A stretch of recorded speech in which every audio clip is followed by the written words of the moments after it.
Assalamualaikum warahmatullahi wabarakatuh. Saya dari kelas SHB. Di sini saya akan membahas soal SBMPTN skolastik. Soal yang pertama, perhatikan pernyataan-pernyataan berikut. 1. Jika nenek membaca buku di ruang keluarga, maka nenek tidak akan memakai kacamata. 2. Jika nenek tidak memakai kacamata, maka nenek akan mengalami kesulitan membaca. 3. Siang ini nenek tidak memakai kacamata. Berikut kesimpulan yang paling tepat berdasarkan pernyataan-pernyataan berikut adalah: A. Nenek membaca buku di ruang keluarga. B. Nenek tidak membaca buku siang hari. C. Nenek tidak dapat membaca buku.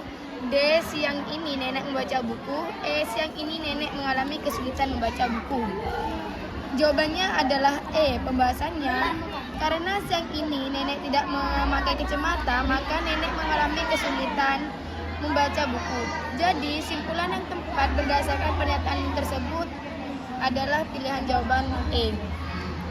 Soal yang kedua, dalam perjanjian kerja yang ditandatangani bersama, disebutkan bahwa semua karyawan diberikan pasangan atau perusahaan dinyatakan bangkrut. Ternyata perusahaan dinyatakan bangkrut. Simpulan yang paling tepat berdasarkan informasi tersebut adalah: A. Perusahaan dinyatakan bangkrut karena tuntunan karyawan. B. Pasangan tidak diberikan kepada semua karyawan. C. Sebagai karyawan diberikan uang pesangon. D. Pimpinan perusahaan memberhentikan sebagai karyawan. E. Sebagian karyawan tidak mau perusahaannya dinyatakan bangkrut. Jadi jawabannya adalah B.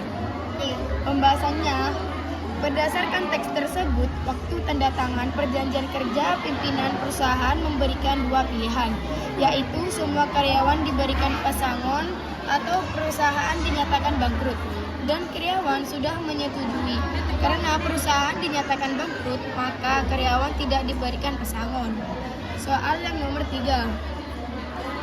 Perhatikan dua pernyataan berikut. 1. Sebagian pengurus OSIS mahir berkomunikasi dengan bahasa asing.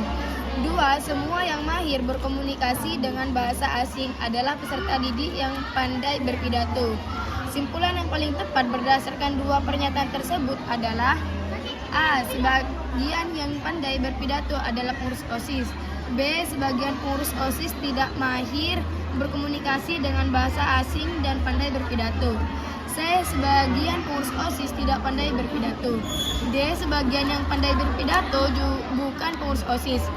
E. Sebagai pengurus OSIS yang tidak mahir berkomunikasi dengan bahasa asing tetapi pandai berpidato. Pembahasannya, dari dua pernyataan tersebut, maka ada pengurus OSIS yang tidak mahir berkomunikasi dan juga berpidato.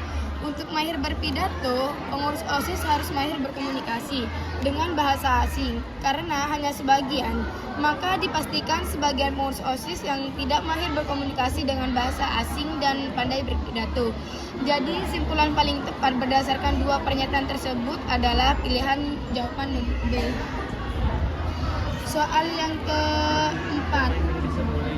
Perhatikan dua premisi berikut. Premisi 1, orang yang mempunyai penyakit gangguan lambung tidak boleh telat makan dan mengkonsumsi makanan yang pedas. Premisi 2, Arya adalah pasien rumah sakit yang menderita penyakit emah. Berikut simpulan yang paling tepat berdasarkan dua premisi tersebut adalah: A. Arya boleh telat makan dan mengonsumsi makanan pedas. B. Arya tidak boleh telat makan tetapi boleh mengonsumsi makanan pedas. C. Arya tidak boleh telat makan dan mengonsumsi makanan pedas. D. Arya boleh telat makan dan tidak boleh mengonsumsi makanan pedas. E. Arya boleh telat makan dan boleh sedikit mengonsumsi makanan pedas. Pembahasannya, premisi yang pertama menyebutkan orang yang mempunyai penyakit gangguan lambung tidak boleh telat makan dan mengonsumsi makanan pedas. Premisi yang kedua menyebutkan Arya adalah pasien rumah sakit yang menderita penyakit emah. Penyakit emah adalah penyakit gangguan pada lambung, sehingga simpulan yang benar yaitu Arya tidak boleh telat makan dan mengonsumsi makanan pedas. Jadi simpulan paling tepat berdasarkan dua premisi tersebut adalah pilihan jawaban C. Jadi cukup sekian pembahasan dari saya, kurang lebihnya mohon maaf. Wassalamualaikum warahmatullahi wabarakatuh.